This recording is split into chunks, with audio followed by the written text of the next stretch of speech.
Why did we want to leave this beach? So beautiful. It doesn't matter.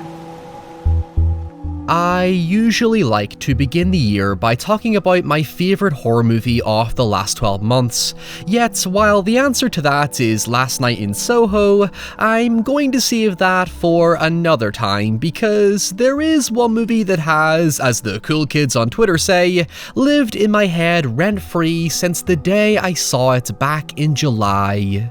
M. Night Shyamalan's Old is, unsurprisingly, a peculiar anomaly. Like all his films, Old is pretty much another case of live-action uncanny valley. It's unsettling from a conceptual point of view, but in execution, there's something just so emotionally inorganic and off-putting about its delivery and visual style.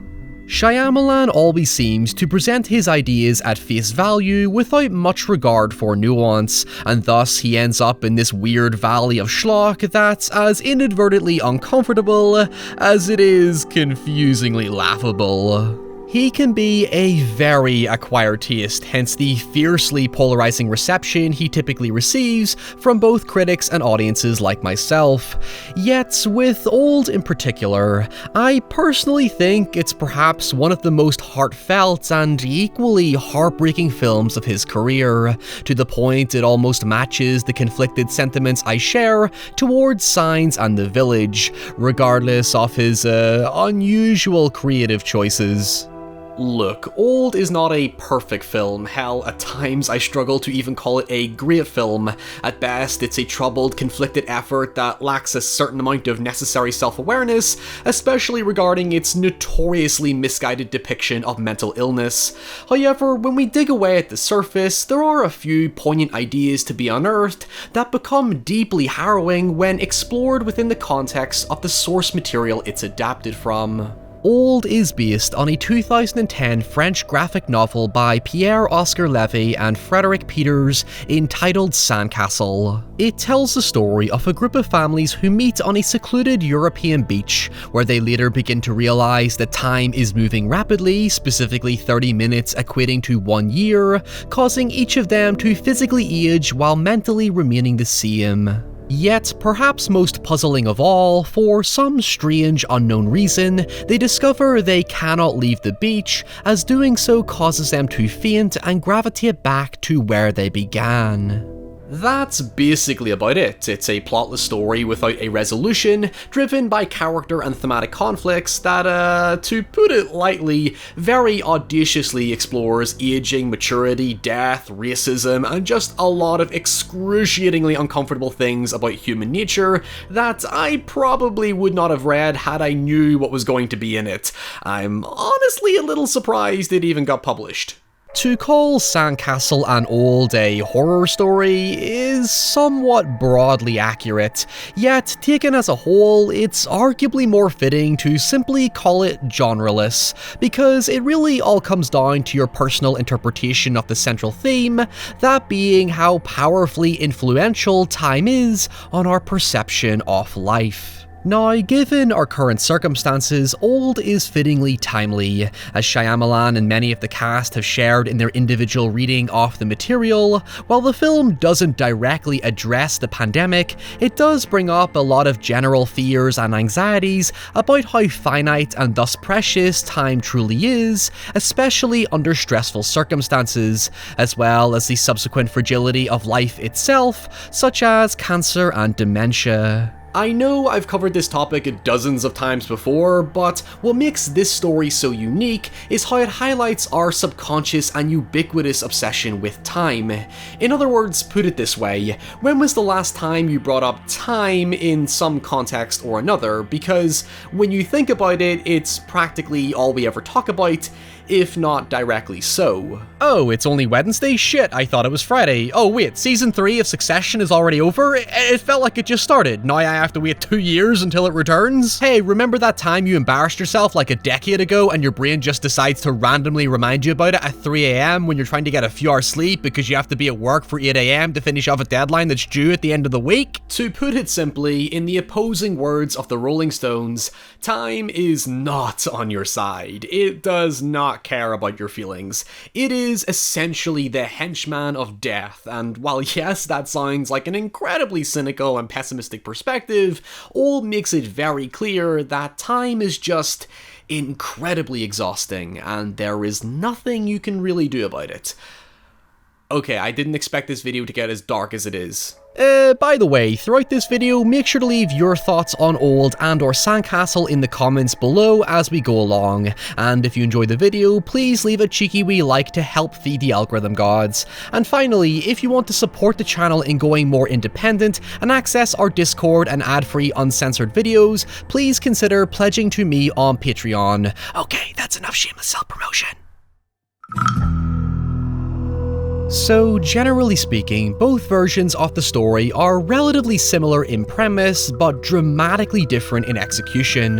The major distinction is that the film essentially sanitizes the novel's more provocative elements in favour of Shyamalan's trademark oddities like a violent sugar daddy and a calcium-deficient Junji Ito-esque brittle bones lady, as well as giving us a pretty elaborate explanation for all the age-accelerating shenanigans. The novel, on the other hand, spoiler alert, ends with everyone just dying of old age. It's peak fucking nihilism. All the novel does is give us vague theories of no consequence, such as a natural magnetic impulse to remain trapped on the beach, a potential supernatural curse, one kid thinks he saw someone watching them from afar, but the single frame we get doesn't clarify his belief, and then there's the implication that time also affects reality, as there's one scene where the Dr. Charles contacts his friend for help, and upon redialing his phone later, the number is now invalid. There's even another random moment where some hotel manager's son rushes towards the beach while being shot at, and it just goes nowhere. However, uncovering the mystery isn't really the point of the story. It's more of a meditation on the enigmatic nature of time and age, and our visceral relationship with our body and identity. Its grim emphasis on inconsequentiality is done for one purpose. Time is indifferent to our existence. Now, while Shyamalan's handling of the subject matter may not be as bold or as nuanced, when he does let the actors and camera do the talking, it does manage to keep itself modestly compelling. I like this idea that the film has two framing devices. On the one hand, it's like a nightmarish holiday postcard crying for help instead of cheering for joy, and on the other hand, it feels like the film positions the audience as vultures, literally waiting for people to die. I assume this might have something to do with the conditions in which they shot it, but that beach does not look appealing to me. I mean, it kinda starts out exotic and mystical, but it just ends up feeling cold and barren. It goes from holiday greetings card to practically a wasteland.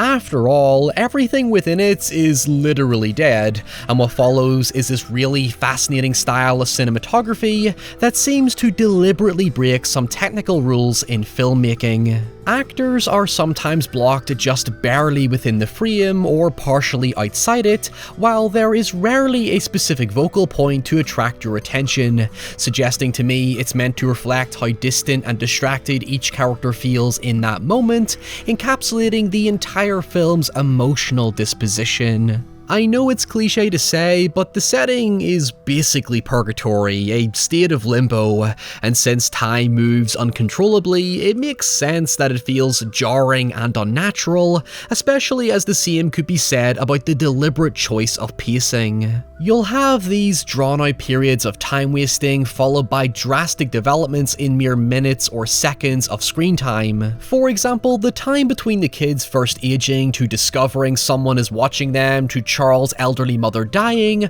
all happens in 1 minute.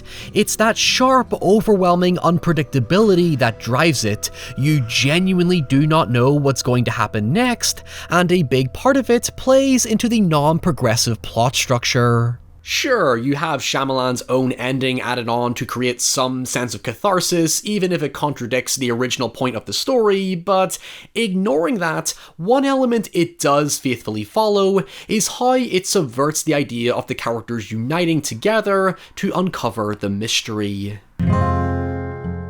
Like when I was talking about the cinematography inferring to the characters being trapped in their own headspace, one of the most interesting things about the group is that despite their desperate attempts to seek logic and understanding, they never look beyond their own theories and opinions. In other words, none of the characters ever truly live in the moment besides the children, who still retain their naivety and innocence, while the adults feel intense urgency to find a solution before growing too old and too weak to do anything else. In fact, the kids even notice stuff left by previous victims, but never think to bring it to the adults' attention, and thus any effort to find clues or escape gradually fizzle out of existence along with the characters. They simply do what most of us might do when all logic and reason goes out the window. We become trapped in our own existentialism. This is greatly established in the relationship between the two main parents, Guy and Priska Kappa,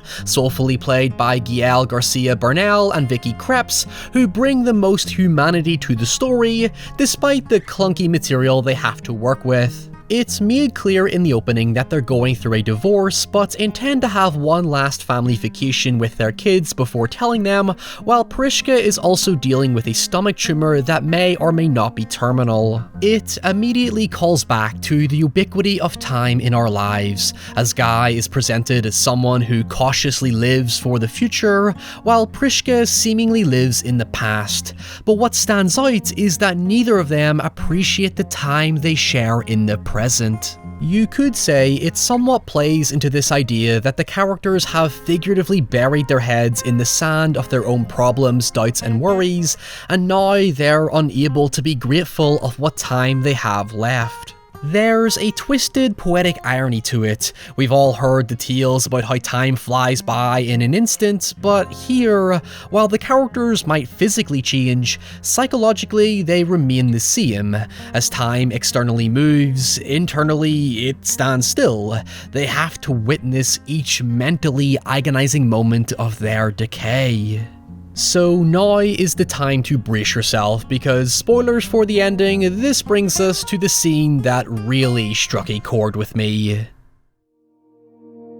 Eventually, at nightfall, only the Kappa family remain, as both Guy and Priska share a final intimate moment together. For the first time since they decided to divorce, they finally live in the now, despite not knowing what now actually is.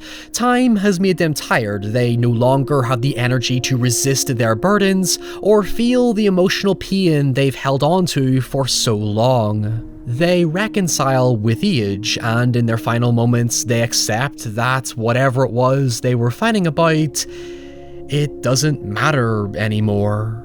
There's something really raw about this scene, just the simple fact that their love for each other is there. Sure, death sits next to them, but what's important is that they're both thinking of each other, and within seconds they pass away somewhat peacefully. Granted, it's not exactly peaceful for their kids, who you could argue are still too young to truly understand death, especially that of their parents, because the morning after they emerge as middle-aged adults, now alone, building sandcastles.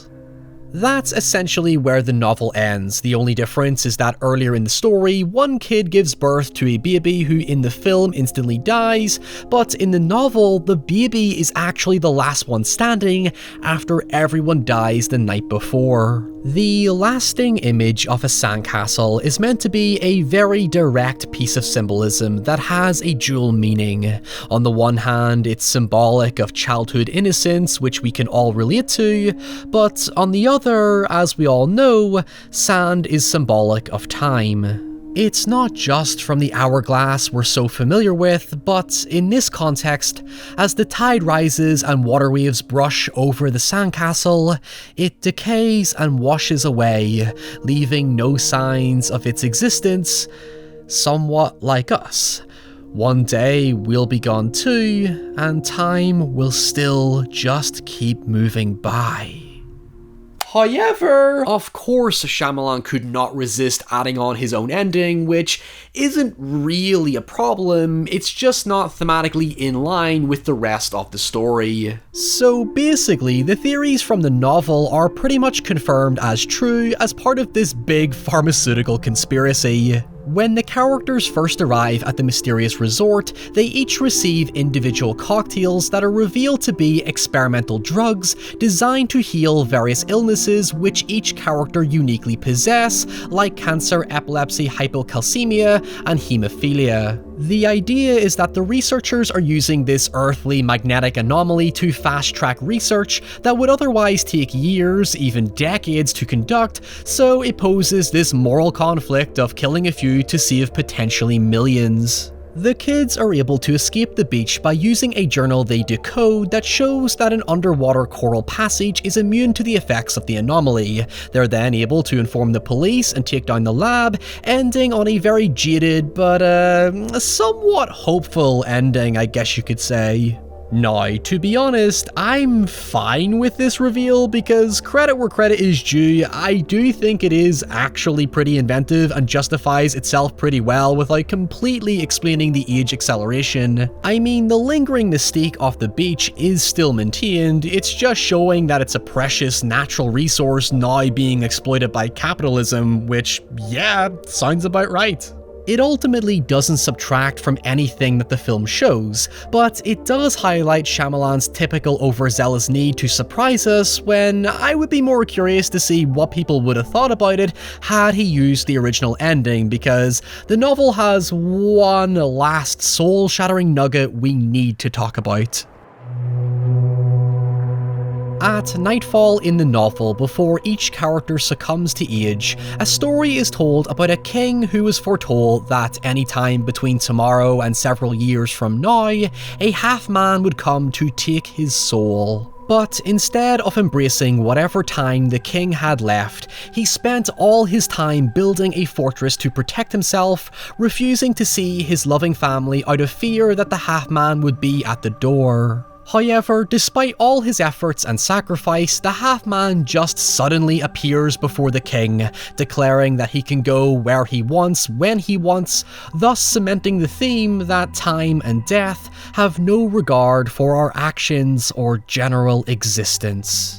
And that is the story of Old and Sandcastle. Given the material it's working with, you have to at least admire Shyamalan's relative ambition to teeter on experimental and audience unfriendly, while still trying to keep this within the confines of a mainstream studio film. To truly adapt Sandcastle's story, it would need to go total indie art house, and it's not exactly in need of a high budget either, just some good, clever storytelling and practical makeup effects. Hell, for a story about aging, other than the kids changing actors, Old has a surprising lack of physical transformation.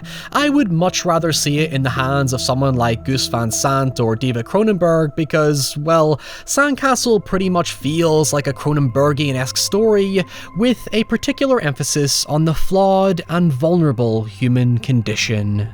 So until next time, thank you so much for watching. Please leave your thoughts in the comments below. Stay safe, stay away from age-accelerating beaches, and I'll see you all very soon.